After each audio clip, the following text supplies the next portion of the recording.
Programme നിങ്ങൾക്കായി അവതരിപ്പിക്കുന്നത് എല്ലാം ഡിജിറ്റൽ ആകുന്നു. നിങ്ങളുടെ ഡിജിറ്റൽ ലോകം യാഥാർത്ഥ്യമാക്കൂ ഞങ്ങളിലൂടെ. ജില്ലയിലെ ഏറ്റവും വലിയ ഗൃഹോപകരണ വിതരണ ശൃംഖല ഹൈ റേഞ്ച് ഹോം അപ്ലയൻസസ്.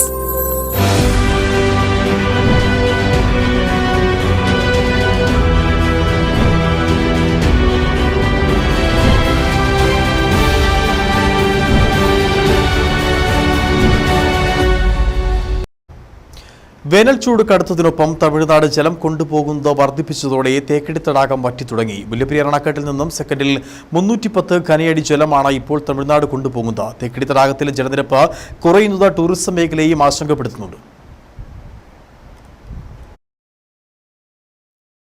സെക്കൻഡിൽ 120 ഘനയടി വെള്ളം മാത്രമാണ് അണക്കെട്ടിലേക്ക് ഒഴുകിയെത്തുന്നത്. തമിഴ്നാട് വൈദ്യുതി ഉൽപാദനത്തിനായി അമിതമായ ജലം എടുത്തതാണ് 140 അടി വരെ ഉയർന്ന ജലനിരപ്പ് മാസങ്ങൾക്കിപ്പുറം 113 അടിയായി താഴാൻ കാരണം. അണക്കെട്ടിലെ ജലനിരപ്പ് താഴ്ന്നതോടെ തേക്കടി തടാകവും വറ്റി തുടങ്ങി. ഇത് ബോട്ട് സവാരിക്ക് ബുദ്ധിമുട്ട് സൃഷ്ടിക്കുന്നു. വിനോദസഞ്ചാര സീസൺ അവസാനിക്കുന്നത് മഴക്കാലം ആരംഭിക്കുന്നതോടെയാണ്. 5 മാസത്തോളം നീളുന്ന സീസണിലാണ് തേക്കടിയിലേക്ക് സഞ്ചാരികൾ ധാരാളമായി എത്തുക. ഈ ഘട്ടത്തിൽ തടാകത്തിലെ ജലനിരപ്പ് താഴ്ന്ന് ബോട്ട് സവാരി പ്രതിസന്ധിയിലാകുന്നത് വിനോദസഞ്ചാര മേഖലയ്ക്ക് വലിയ തിരിച്ചടിയാകും. അന്താരാഷ്ട്ര ടൂറിസ്റ്റ് കേന്ദ്രമായ തേക്കടിയിൽ ജലാശയത്തിലെ ജലനിരപ്പ് ക്രമാതീതമായി താഴ്ന്നുകൊണ്ടിരിക്കുകയാണ്.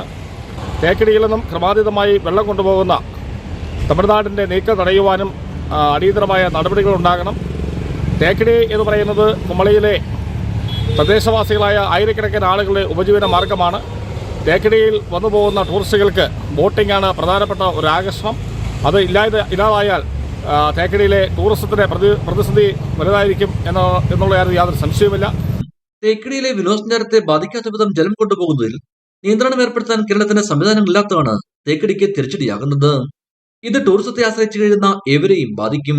തേക്കടിയിൽ ജലനിരപ്പ് കുറയുന്നതിനാൽ തേക്കടിയിലെ ബോട്ട് ലാൻഡിങ് ഉടൻ തന്നെ മാറ്റി സ്ഥാപിച്ച് ബോട്ട് ലാൻഡിങ് പുനഃസ്ഥാപിക്കുകയും അതോടൊപ്പം തന്നെ ഈ വേണ്ടവധിക്ക് വരുന്ന ടൂറിസ്റ്റുകൾക്ക് വേണ്ട സൗകര്യം തേക്കടി ഫോറസ്റ്റ് ഡിപ്പാർട്ട്മെൻറ്റും ടൂറിസം ഡിപ്പാർട്ട്മെൻറ്റും ഒരുക്കി കൊടുക്കണമെന്നാണ്. ഇപ്പോഴത്തെ സാഹചര്യത്തിൽ വേനൽ മഴ ലഭിക്കാതെ വന്നാൽ തേക്കടിയിലെ ബോട്ട് സവാരി ഇപ്പോഴുള്ള സ്ഥലത്തു നിന്നും മാറ്റേണ്ടി വരുന്നത് സഞ്ചാരികൾക്കും പ്രയാസം സൃഷ്ടിക്കും. തേക്കടി തടാകത്തിലെ ജലനിരപ്പ് വരുന്നത് ടൂറിസം മേഖലയെ ആശ്രയിച്ചു കഴിയുന്നവർക്കും അതോടൊപ്പം തന്നെ കുമളി ചക്കുവള്ളം പഞ്ചായത്തുകളിലെ ശുദ്ധജലവിതരണത്തെ ബാധിക്കും. അതുകൊണ്ട് തന്നെ ഈ മേഖലയെ ആശ്രയിച്ചു കഴിയുന്നവർ ആശങ്കയിലാണ്. തേക്കടിയിൽ നിന്ന് ജെറിൻ പടിഞ്ഞാറക്കര, ഇടുക്കി വിഷൻ.